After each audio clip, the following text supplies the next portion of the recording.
Bonjour, une petite vidéo aujourd'hui sur le design sprint à distance et notamment le tableau virtuel que vous pouvez utiliser pour animer vos activités.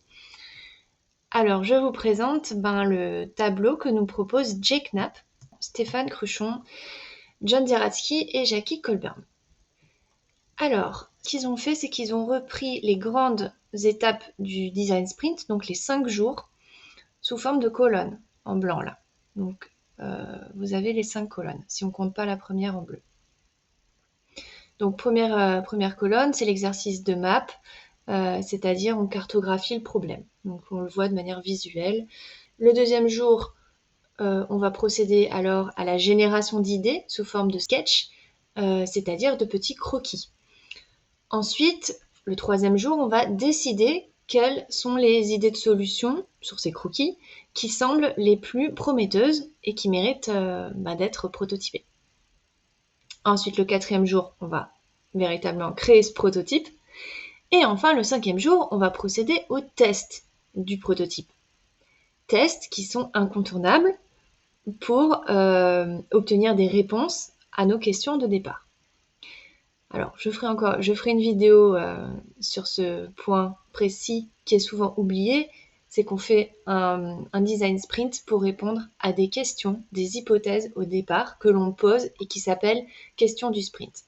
Mais revenons-en à ce tableau.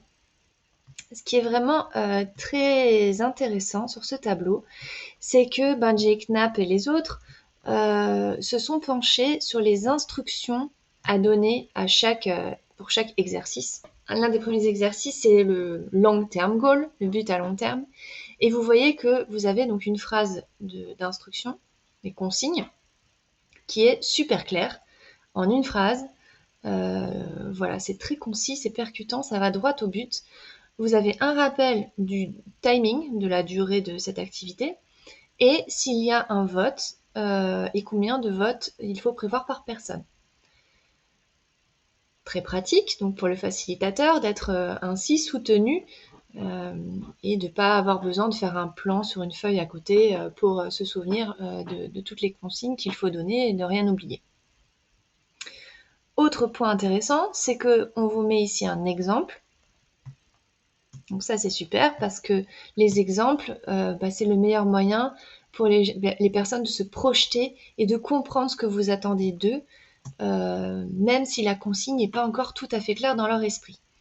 Donc l'exemple est juste à côté, les petits post-it prêts à être remplis par les participants avec une phrase à compléter à l'intérieur, ce qui guide encore plus les participants et évite qu'ils fassent du hors-sujet ou qu'ils répondent de manière imprécise à la question.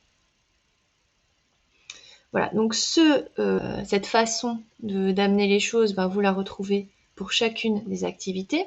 Donc là, vous avez celle-ci et à droite, les sprint questions, avec la même construction.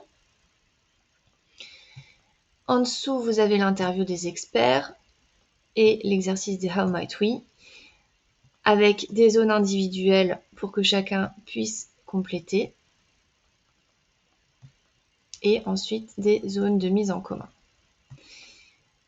Voilà, donc globalement, le tableau est constitué de cette manière.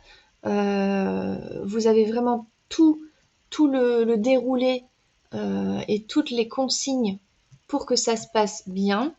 Ça n'empêche évidemment de connaître les bonnes pratiques de facilitation et de posture. Il y a quand même tout un jeu de vote, etc. où il faut savoir le faire.